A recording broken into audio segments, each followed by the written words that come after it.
Time management. اس پہ بہت بڑی بڑی ورکشاپس ہوتی ہیں, بہت بڑے بڑے ادارے اس کا اہتمام کرتے ہیں کہ بھائی ٹائم مینجمنٹ ایک خاص طور پر ایک شعبہ ہے جس پر لوگوں کو تیار کرنے کی ضرورت ہے, لوگوں کو اویئرنیس دینے کی ضرورت ہے. تو ناظرین کرام, وقت اللہ رب العزت کی ایک ایسی عام نعمت ہے جو انسانی معاشرے میں یکساں طور پر یعنی سب کو میسر ہے.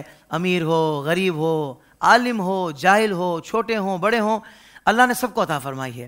وقت کی مثال نہ تیز دھوپ میں رکھی ہوئی برف کی اس سل سے دی جاتی ہے کہ جس سے اگر فائدہ اٹھایا جائے تو بہتر, ورنہ وہ تو بہرحال پگھل ہی جاتی ہے. اس وقت مسلم معاشرہ عام طور پر ویسٹیج آف ٹائم کی آفت کا شکار ہے. یورپی معاشرہ اپنی تمام تر خامیوں اور کمزوریوں کے باوجود وقت کا قدردان ہے. مطلب ایسا ایک تاثر بنا ہوا ہے اور زندگی کو باقاعدہ ایک نظام کے تحت گزارنے کا پابند بنا ہوا ہے. اور اگر سائنس اور ٹیکنالوجی کی بات کی جائے تو ان ترقیوں کی دریافت کا ایک بڑا سبب یہی ہے کہ بھائی ٹائم کو بچایا جائے. مشینیں بنا دی گئیں. پہلے جس کام میں بہت ٹائم لگتا تھا, مشینوں کی ایجادات کے بعد ٹائم بہت زیادہ بچ جاتا ہے, یعنی پروڈکشن زیادہ نکل آتی ہے کم وقت کے اندر. تو اس حساب سے اگر دیکھا جائے تو لوگوں نے اس طرح بھی وقت کو بچانے کی کوشش کی, کیونکہ جو لوگ سمجھتے ہیں کہ بھائی وقت ایک بہت بڑی دولت ہے, وہ الحمدللہ اس کو ضائع نہیں کرتے. آج ہمارے معاشرے میں سب سے سستی اور بے قیمت چیز جو ہے نا, وہ آپ سمجھ سکتے ہیں ہمارے عمل سے جو پتہ لگتا ہے وہ وقت ہے. یعنی اتنی ہم نے وقت کی بے قدری کی ہوئی ہے اور اس بات کا ہمیں قطعاً احساس بھی نہیں ہے. اور یہ احساس کب ہوگا کہ ظاہر بات ہے کہ ہم اس بات کو سمجھیں گے کہ یہ ہے کتنی بڑی نعمت, یہ ہے کتنی بڑی دولت. کیونکہ بڑی سے بڑی چیز اگر دنیا سے مطلب بندے سے ضائع ہو جائے, چلی جائے نا, تو وہ آ سکتی ہے, کوشش کر کے آ جاتی ہے. ہاں بہت ساری بڑی چیزیں ایسی ہیں, اکثر ایسی ہیں, مگر وقت اگر چلا گیا نا تو وقت لاکھوں کروڑوں خرچ کر کے بھی وہ والا وقت نہیں آ سکتا کہ جو آپ سے ضائع ہو چکا ہے. آج لوگ آپ دیکھ لیں بیٹھکوں میں, چوپالوں میں, ہوٹلوں میں اور نجی مجلسوں میں کس طرح وقت برباد کر رہے ہوتے ہیں. آپ خود اس سے اندازہ کریں. جھوٹ, غیبت, چغلی, بہتان, نہ جانے کیسے کیسے کام کر رہے ہوتے ہیں. اور موبائل تو بھائی سمجھیں کہ آپ کے تمام وقت کو ضائع بھی کر دیتا ہے, برباد بھی کر دیتا ہے. اور کبھی کبھی موبائل سے اچھے کام بھی ہوتے ہیں. بہرحال وہ بہت کم لوگ ہیں جو وقت کو موبائل کے ذریعے اچھا استعمال کرتے ہیں. اللہ تعالی ہمیں اچھا استعمال کی توفیق عطا فرمائے.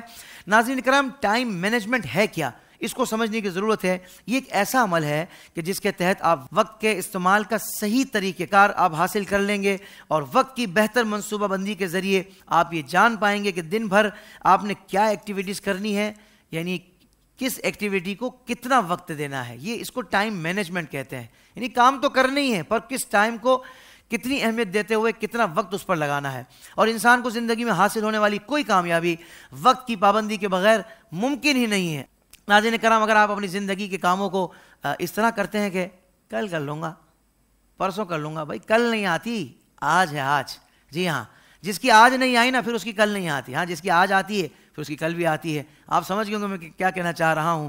تو ٹائم مینجمنٹ ایسی تبدیلی ہے جو کسی زندگی میں آ جائے تو اسے دیکھتے ہی دیکھتے کامیابی کی کئی منزلیں آرام سے طے کروا دیتی ہے. اللہ پاک کی بے شمار نعمتوں میں سے ایک نعمت, عظیم نعمت وقت بھی ہے. اور یہ ایک ایسا قیمتی اثاثہ ہے کہ اس کی ضرورت زندگی کے ہر شعبے میں کمپلسری ہے, چاہے وہ کاروبار ہو, گھر ہو, تعلیم ہو, تعلم ہو, سفر ہو, حضر ہو, عبادات ہوں یا دیگر معاملات ہوں. الغرض کوئی بھی شعبہ ہو اور موجودہ مصروف ترین اور سائنسی دور میں اس کی اہمیت کے پیش نظر جو نئی نئی ایجادات جس کا میں نے ذکر کیا, اس کا بنیادی مقصد بھی یہی ہے کہ آسانی, ترقی, کامیابی, کم سے کم وقت میں وہ منزل کی طرف بندہ سفر کر سکے جس منزل کا وہ متلاشی ہے, جہاں تک وہ پہنچنا چاہتا ہے. اور دنیا کی بڑی بڑی شخصیات آپ دیکھ لیں جو ظاہری اعتبار سے بھی کامیاب ہیں, انہوں نے وقت کی قدر کی ہے.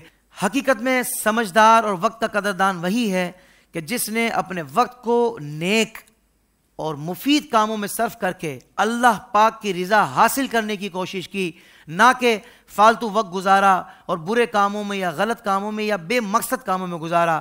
ایک فرمان حضور نبی کریم صلی اللہ تعالیٰ علیہ وسلم کا پیش کر رہا ہوں کہ فرمان عالی شان ہے کہ اہل جنت کو کسی چیز کا بھی افسوس نہیں ہوگا سوائے اس ساعت یعنی گھڑی کے کہ جو دنیا میں اللہ کے ذکر کے بغیر گزر گئی. المعجم الکبیر سے میں نے یہ پیش کی ہے. کھوئی ہوئی دولت تو دوبارہ حاصل ہو سکتی ہے مگر کھویا ہوا وقت لاکھ کوشش کے باوجود نہیں آ سکتا. سوشل میڈیا پر اسلام کی صحیح تعلیمات جاننے کے لیے ابھی حافظ سائر قادری کا نیا YouTube channel Islamic digital studio subscribe کر لیں، اور ہاں نوٹیفیکیشن بیل آئیکن کو بھی پریس کر لیں تاکہ ہماری نئی ویڈیوز آپ تک بر وقت پہنچ سکے۔